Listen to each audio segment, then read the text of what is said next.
Black Lives Matter, a terrorist organization that manipulates their rhetoric to gain support from misinformed black citizens and remorseful and apparently guilty white citizens. As a minority myself, I first want to make this clear that I feel in no way less advantaged than the next person or even the majority. In fact, I feel more advantaged as there are many programs and policies in place that favor the minority like myself. I establish this point because one of the major arguments that the Black Lives Matter group uses is the apparent disadvantages that the minority faces, especially the black community, and this is simply not true. To briefly explain, with affirmative action, minorities are more advantaged when it comes to college admissions and even financial aid. With more colleges beginning to further diversify their environments, minorities are more likely to be chosen over the majority even if they are underqualified. As with one case, quote, the applicant, a white male, sued the school after he was denied by admissions, claiming that he was the victim of discrimination. While the court ultimately ruled in his favor, it also held that race could be one of the many factors used by admissions in the effort to desegregate colleges. The court ruled that setting a racial quota violates the Equal Protection Clause of the 14th Amendment, so schools adopted more nuanced methods. I'm sure that colleges still discriminate against the majority, but is more inconspicuous and low-level. To further expand, there are specific grants and financial aid set aside for minorities, in particular, black minorities. Quote, ethnic minority grants offer assistance based on cultural heritage. African Americans, Hispanics, and other students descended from immigrant groups qualify for ethnic grants. Native Americans are targeted by grant funding organizations that support the causes of indigenous North Americans. Asian Americans are represented by grant sources that support educational advancement among descendants of this immigrant bloc. These grants are federal and state commissioned, meaning that they indirectly come out of the taxpayers' pockets. Alright, to get into the main topic, Black Lives Matter and why it's bullshit.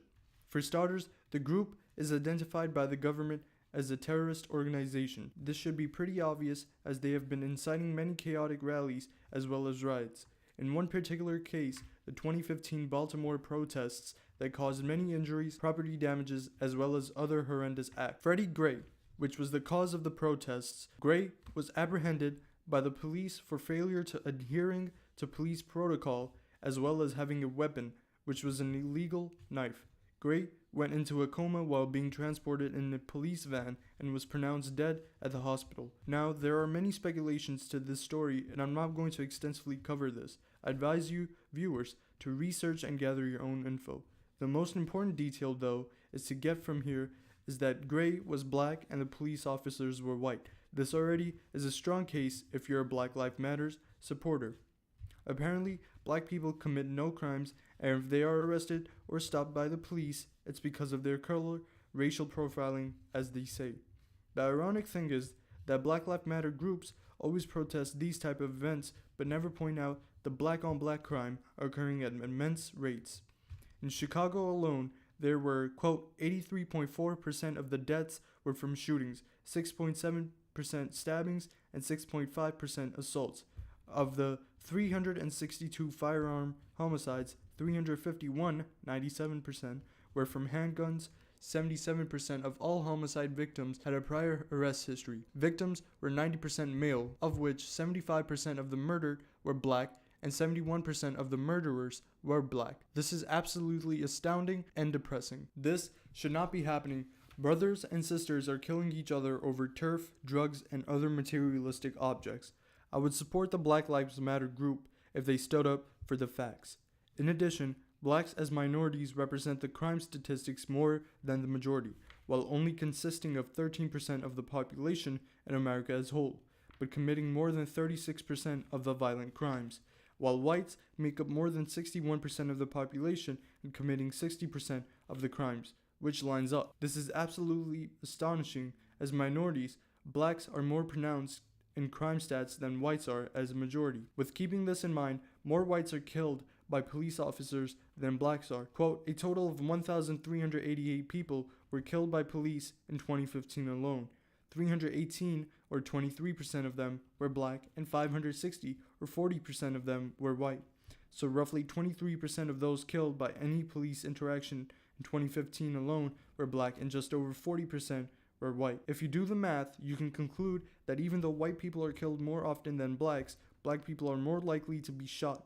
This should not be surprising, as crime stats already suggest that blacks commit more crime than whites do. It is also to be noted that blacks are more often likely to resist arrest than whites are. And according to the Bureau of Justice Statistics, blacks were charged with 62% of all robberies, 57% of murders, and 45% of assaults in 75% of the largest U.S. counties in 2009 alone. I want to also include that, as Black Lives Matter puts it, white officers are more likely to shoot blacks. This couldn't be any more incorrect. A study done by Craig Ridgway, former director of the Institute of Justice, found that black NYPD officers are 3.3% more likely to shoot than any other officers in any given crime scene. And this is just one major city. Imagine others. I feel like blacks are disadvantaged, but are not the only ones that are. Most of these cities, like Chicago, have no opportunity, and education isn't even a choice. Education is the number one thing that can make or break your life, in my opinion. And in most of these cities, schools and the education system is deteriorating. I live in New York City, and I know from personal experience areas like Brownsville and Bushwick are full of the youth, uneducated, and in the streets. I feel very disappointed as a minority myself seeing situations like these. The Black Lives Matter group only wants to make a point when a white person kills a black person, but don't want to expound on the major facts and the real problems in their communities. If you're going to support a cause, don't halfway support it. Go the full mile. All lives matter, and we are all humans. Please like and share and subscribe. Thank you guys again.